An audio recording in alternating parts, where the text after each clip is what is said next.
Good morning, Eagle Nation. I'm Lydia Nussbaum. I'm Nicole Phillips. And I'm Jared Dirkman. And today on the show, we're going to take a look at what cheer does behind the scenes. We're going to interview Rebecca Bostic and Maddie Floyd. And we're going to take a look at a typical competitive cheer routine. All of this on Friday, May 2nd. But first, Brianna Timmons has our announcements. Thank you, Jared. The boys dodgeball tournament will be held on May 23rd. If you'd like to join, you may sign up with the following people listed on the screen. Note that a $3 payment for each member and team roster is due next Wednesday. Everyone is invited to attend the 2014 Talent Awards scheduled for May 17th at 7 p.m. This formal event, hosted by Dean Smith, will celebrate the achievements of Prosper High School's broadcast and production students. The STAR testing for Algebra 1, U.S. History, and Biology will be taking place next week. Beginning Monday will be the Algebra 1 test, Tuesday the U.S. History test, and Wednesday the Biology test. If you have your own graphing calculator, be sure to bring that into the testing room. All students need to report to their testing rooms at 8:15. Please check the posters in the main hallway for your room assignments. AP testing will also begin next week. All tests will be conducted here at Prosper High School from May 5th to the 15th. For students taking an AP exam, the test schedules, times, and locations can be found in the main hallway by Gym 1. If your exam begins at 8, you are expected to arrive no later than 7:45. If your exam begins at 12, you need to report to the cafeteria first at 11:15 to eat your lunch and be in your testing room no later than 11:45.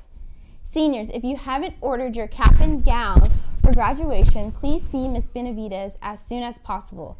There is a mandatory senior class assembly in the auditorium today at 1:20. If you leave for work early, you will need to make arrangements to leave after the meeting at 2:30. All seniors will be dismissed at that time. Be sure to mark your calendars for the Senior Award Ceremony, Wednesday, May 21st at 6:30 in the auditorium. Scholarship and acceptance letters need to be turned in to the counseling office today. If the counselors do not have a copy of any scholarships and they have not received it by noon, you will not be included in the Senior Award Ceremony. At this time, seniors, you have permission to take your phones out right now. If you don't want to see the same people in the end of the year video, send in your pictures to prosperseniors@gmail.com. Any pictures throughout the school years are great. Selfies, team pictures, school games, etc.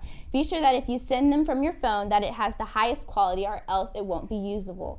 That's all I have for today. Back to you guys.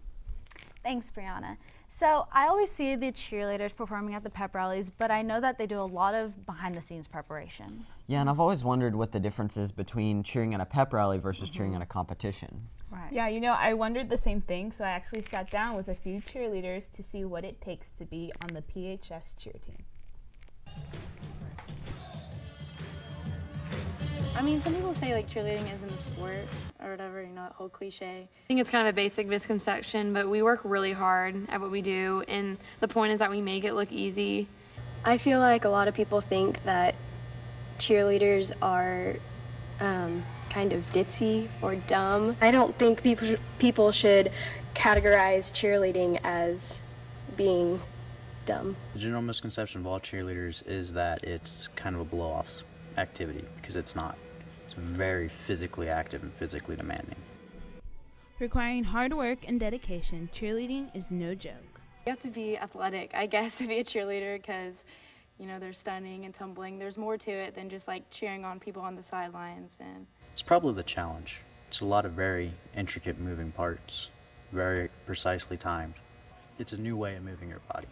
Probably the most challenging part about cheerleading would be getting everything organized. The work doesn't end in the arena. Prosper cheerleaders take their skills to competition. School cheer, you have to be extremely flexible, and competition cheer, it's extremely rigid.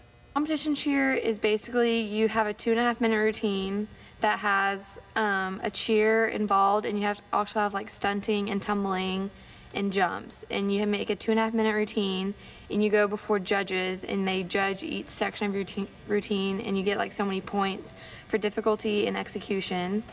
And so like it's a competition. You're competing against other schools for like champion whatever title in different competitions. And then school cheer is where like at the pep rallies we just do like a dance, or we just cheer on like different sports. And all that hard work pays off. It's just like that moment where all the hard work finally just like comes together, And everyone is just really into the game, and you get to sing like the national anthem. It's kind of emotional because it's like a scene from a movie.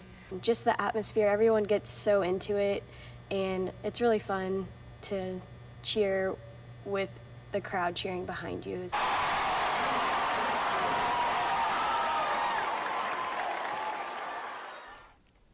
So I'm here with Becca Bostic and Maddie Floyd, who are two PHS cheerleaders.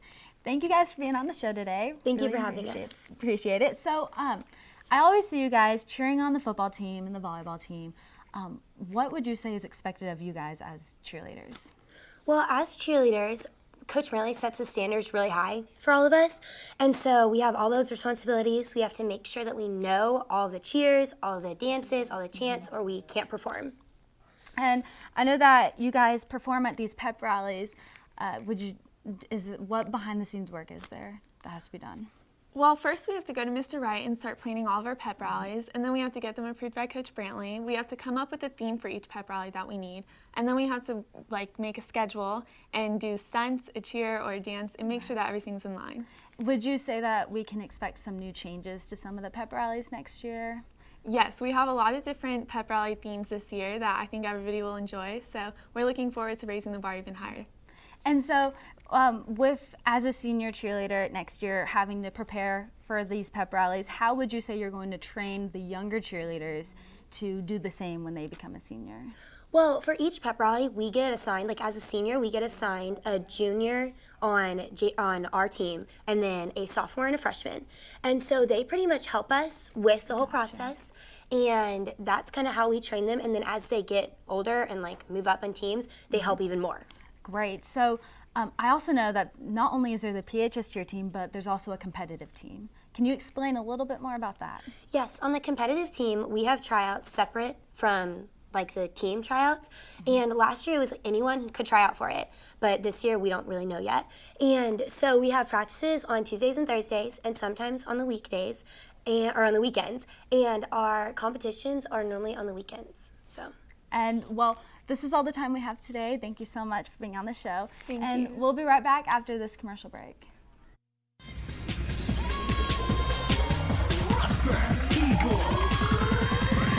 All night, all day, doing it the Eagle way.